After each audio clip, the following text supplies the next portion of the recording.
कई बुद्धिजीवी हमेशा से ये कहते आए हैं कि आर्टिफिशियल इंटेलिजेंस हमारे द्वारा बनाया गया सबसे खतरनाक आविष्कार होगा।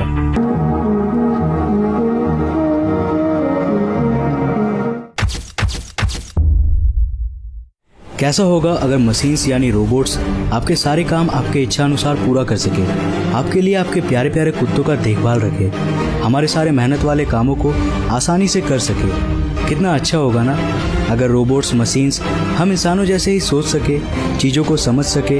अगर इन कंप्यूटर्स में भी हमारे जैसे समझ हो तो ये किसी भी काम को हमारे जैसे निपुणता के साथ पूरा कर सकते हैं, या शायद ये हमसे भी ज़्यादा बेहतर होंगे। परंतु क्या इन मशीन्स के पास भी समझ है? क्या ये हमारी तरह चीज़ों को समझने के काबिल है? फिलहाल तो नहीं, लेकिन हाँ, हम इंसानों ने एक ऐसे प्रोग्राम को डेवलप कर लिया है जो वाकई में हमारी तरह सोच सकता है, समझ सकता है और डिसीजंस ले सकता है। इस सिस्टम को हम artificial intelligence, in short AI कहते हैं। और कई बड़े बड़े कंपनीज जैसे Google, Facebook, Amazon artificial intelligence को और बेहतर बनाने में लगी हुई है ताकि ये हमारे कामों को और आसान बना सके। साल 2017 की शुरुआत में फेसबुक के रिसर्चर्स एक नए प्रोग्राम AI चैटबॉट पर काम कर रहे थे। इस प्रोग्राम को एक तरह से इंसानों के साथ बातचीत करने के लिए बनाया जा रहा था, लेकिन जब इस प्रोग्राम के एक रिसर्चर के दिमाग में ऐसे दो AI चैटबॉट्स को आपस में बातचीत कराने का ख्याल आया और जब उन्होंने ऐसा किया तब कुछ ऐसा हुआ जो अकाल्पनिक और बहुत ही डरावना था। इन दोनों AI ने अपने खुद का लैंग्वेज इन्वेंट कर लिया जो हम इंसान समझ ही नहीं सकते, और ये अपनी ही भाषा में बात करने लगे। ये दोनों चैटबॉट्स बॉब तथा एलिस इस प्रकार से आपस में बात कर रहे थे। Bob: I can I everything else. Alice: balls have zero to me, to me, to me, to me, to me, to me, to. Bob: you I everything else. Alice: balls have a balls to me, to me, to me, to me, to me, to me.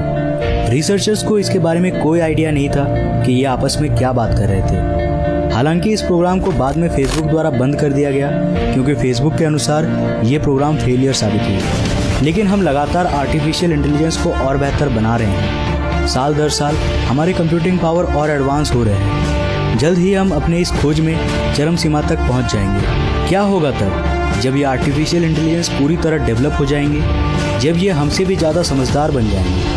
क्या artificial intelligence दुनिया पर कब्जा कर लेंगी? और क्या ऐसा हमारे ही जीवन काल में होने वाला है? आर्टिफिशियल इंटेलिजेंस कंप्यूटर्स के लिए हम इंसानों के लेवल पर सोचने की क्षमता, या शायद हमसे भी आगे की और खुद की प्रतिकृति बनाने तथा सेल्फ इम्प्रूव करने की क्षमता है। ये कोई भविष्य में होने वाली एक सोच मात्र नहीं है, बल्कि ये तो अभी, जी हाँ, अभी वर्तमान में ही हो रहा है। ये हमारा भविष्य नहीं, ये हमारा वर्तमान बन रहा है। हम में से अधिकतर लोग तो ये जानते भी नहीं होंगे कि पिछले 5 सालों में AI सिस्टम्स कितनी तेज़ी से इम्प्रूव कर रही है और इसकी तेज़ी में लगातार इजाफा हो रहा है। आपको पता भी नहीं होगा, लेकिन आप भी आर्टिफिशियल इंटेलिजेंस को अपने डेली लाइफ में यूज़ कर रहे हैं। जी हाँ, वर्चुअल असिस्टेंट्स जैसे कि गूगल असिस्टेंट, सीरी और एलेक्सा, ये इसके कुछ उदाहरण हैं। लेकिन इसके साथ ही कई बड़ी बड़ी कंपनियां भी AI सिस्टम्स को यूज़ कर रही हैं जो आपके जीवन को प्रभावित कर रहा है और आप इसके बारे में जानते भी नहीं होंगे। जब भी आप YouTube खोलते हो तो आपको आपके मन के अनुसार YouTube वीडियोस को सजेस्ट करता है, जिससे आप यहाँ कभी भी बोर नहीं होते। लेकिन इस काम के पीछे एक हाईली कॉम्प्लेक्स कंप्यूटर एल्गोरिदम काम कर रही है। ये एल्गोरिदम समय के साथ सीखने की काबिलियत रखती है। इसे कहते हैं मशीन लर्निंग। और कई बड़े बड़े रिटेलर्स जैसे कि अमेजॉन मशीन लर्निंग एल्गोरिदम का बहुत ही अच्छे से उपयोग करते हैं ताकि वे ये प्रेडिक्ट कर सके कि आप क्या खरीदना चाहते हो, वो भी आपके तय करने से पहले। साल 2014 में एक अमेरिकन रिटेलर टारगेट स्टोर्स ने आर्टिफिशियल इंटेलिजेंस के यूज से ये प्रेडिक्ट किया कि उनके स्टोर में खरीदारी करने वाली एक लड़की प्रेग्नेंट है, और ये बात उस लड़की के घर वालों को भी नहीं पता था, और यहाँ तक कि वो लड़की भी इस बारे में श्योर नहीं थी। केवल उस लड़की की खरीदारी में एक छोटे से बदलाव के जरिए उस AI ने इसे प्रेडिक्ट कर दिया था। वाकई में कमाल है ना। मूरेस लॉ, जिसे गॉर्डन मूरे ने अपने ऑब्जर्वेशन के बाद रखा था, इसके अनुसार प्रति वर्ष इंटीग्रेटेड सर्किट बोर्ड्स में पर स्क्वायर इंच में ट्रांजिस्टर्स की संख्या 2 गुनी बढ़ जाएगी। और वाकई में ऐसा हो रहा है। हम टेक्नोलॉजी के क्षेत्र में प्रति वर्ष एक्सपोनेंशियली ग्रो कर रहे हैं। हाँ, भले ही वर्तमान में हमारे पास इतने एडवांस लेवल के AI टेक्नोलॉजी वाले रोबोट्स या सुपर कंप्यूटर्स नहीं हैं, लेकिन जिस रफ्तार से हम आधुनिक बन रहे हैं उसके अनुसार आने वाले महज 50 सालों में हम एडवांस्ड AI सिस्टम्स को भी बना लेंगे। कई बुद्धिजीवी हमेशा से ये कहते आए हैं कि आर्टिफिशियल इंटेलिजेंस हमारे द्वारा बनाया गया सबसे खतरनाक आविष्कार होगा और हमारे अस्तित्व का सबसे बड़ा खतरा। स्टीफन हॉकिंग ने भी हमेशा से दुनिया भर के साइंटिफिक कम्युनिटी को आर्टिफिशियल इंटेलिजेंस को लेकर चेतावनी जाहिर की थी और एलोन मस्क भी एआई को खतरा ही मानते हैं। उन्होंने रिसेंटली अपने एक इंटरव्यू में ये कहा था कि आर्टिफिशियल इंटेलिजेंस को बनाकर हम शैतानों को बुलावा दे रहे हैं। दुनिया भर के कई सारे लोग जो वाकई में आर्टिफिशियल इंटेलिजेंस की शक्ति को और उसके खतरे को समझते हैं, वो अक्सर ही ये कहते हैं कि ये खोज मानव जाति की अंतिम खोज साबित होगी। पर ऐसा क्यों? क्या आप जानते हैं कि इन चींटियों में और हम में क्या अंतर है?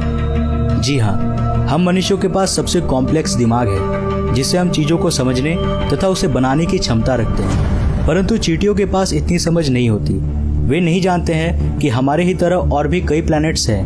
वे नहीं जानते कि हम सभी एक सितारे जिसे हम सूरज कहते हैं कि चक्कर लगा रहे हैं। वे हम मनुष्यों द्वारा बनाए गए बिल्डिंग्स को देख सकते हैं, लेकिन वे कभी नहीं समझ सकते कि इसका उपयोग क्या है। और आप जानते ही होंगे कि राह पर आने वाले इन चींटियों के साथ हम क्या करते हैं। जब मशीन्स में भी खुद से समझने की काबिलियत आ जाएगी और जब वे हमसे भी कई गुना ज़्यादा समझदार बन जाएंगे, तब उन्हें वो काम करने में केवल 10 मिनट लगेगा जिसे हम मनुष्यों को करने में 10 साल लग गए थे। हम मनुष्य सोचते हैं कि हम बाकी के जानवरों से कई गुना समझदार हैं, हम इस दुनिया के सुप्रीम इंटेलिजेंट हैं, लेकिन वास्तविकता में हम इन जानवरों से केवल कुछ प्रतिशत ही ज़्यादा समझदार हैं और केवल इस कुछ प्रतिशत समझदारी ने हमें इतना एडवांस सिविलाइजेशन बनाया है। अगर हम जानवरों को उनके बुद्धि के अनुसार 1 से लेकर 1000 तक के एक ग्राफ में रखें, तो अगर नंबर 1 पे ये चूहा होगा तो नंबर 4 पर होंगे ये चिंपैंजीज और नंबर 8 पे होंगे डॉल्फिन्स और उसके बाद इस दुनिया में अब तक के सबसे बुद्धिमान जानवर यानी हम मनुष्य होंगे नंबर 10 पर। जी हाँ, केवल नंबर 10 पे। और वहीं एक सुपर इंटेलिजेंट एआई होगी नंबर 1000 पे। आप समझ सकते हैं कि वे हमसे कितने करोड़ गुना ज़्यादा समझदार होंगे। मानव मस्तिष्क इस ब्रह्मांड की सबसे कॉम्प्लेक्स चीज़ है, लेकिन फिर भी हमारे दिमाग का एक लिमिट है। इनमें भी केवल तय मात्रा में न्यूरॉन्स होते हैं, लेकिन एक आर्टिफिशियल इंटेलिजेंस की कोई सीमा नहीं होगी। भले ही वर्तमान में हमारे कंप्यूटर सिस्टम्स उतने तेज नहीं हैं, लेकिन जब वो वक्त आएगा जो कि बहुत ही जल्द आने वाला है, और वो वक्त आएगा ज़रूर क्योंकि हम टेक्नोलॉजी के क्षेत्र में एक्सपोनेंशियली ग्रो कर रहे हैं, उस समय इन एआई सिस्टम के पास कोई सीमा नहीं होगी। वे पूरी तरह से असीमित कंप्यूटिंग पावर का इस्तेमाल कर सकेंगे और चूंकि सॉफ्टवेयर भी प्रकाश की गति से ट्रैवल कर सकती है, इसलिए इन आर्टिफिशियल इंटेलिजेंस का वास्तव में कोई सीमा नहीं होगा, कोई अंतिम सीमा नहीं। ये पावरफुल से पावरफुल बनते जाएंगे और साथ ही अपने समझ से ये ऐसे हार्डवेयर्स को भी डेवलप कर लेंगे जो हमारी रचना से ज़्यादा तेज, कॉम्पैक्ट और पावरफुल होगा। वे हमारे लिए एक तरह से भगवान बन चुके होंगे। वे जो चाहेंगे वो कर पाएंगे। हम बुद्धि के मामले में तो उनके आसपास भी नहीं होंगे। उनके पास काबिलियत होगी किसी भी घटना की भविष्यवाणी करने की, और अगर उस वक्त पर वे हमारे कंट्रोल के बाहर निकल गए तो हमारा अंत तय है। उस वक्त एक अंतिम युद्ध होगा, एक युद्ध हम इंसानों और मशीनों के बीच, जिसे हम कभी नहीं जीत पाएंगे, कभी भी नहीं, क्योंकि यह आर्टिफिशियल इंटेलिजेंस हमसे कई करोड़ गुना ज़्यादा बुद्धिमान हो चुके होंगे। तो चाहे हम कोई भी षड्यंत्र क्यों ना बना ले, चाहे कितनी भी तैयारी कर ले उन एआई को नष्ट करने की, लेकिन ये एआई इन सबसे पहले ही इसकी भविष्यवाणी कर लेगा और हमें ठीक उन चींटियों की तरह मसल कर रख देगा।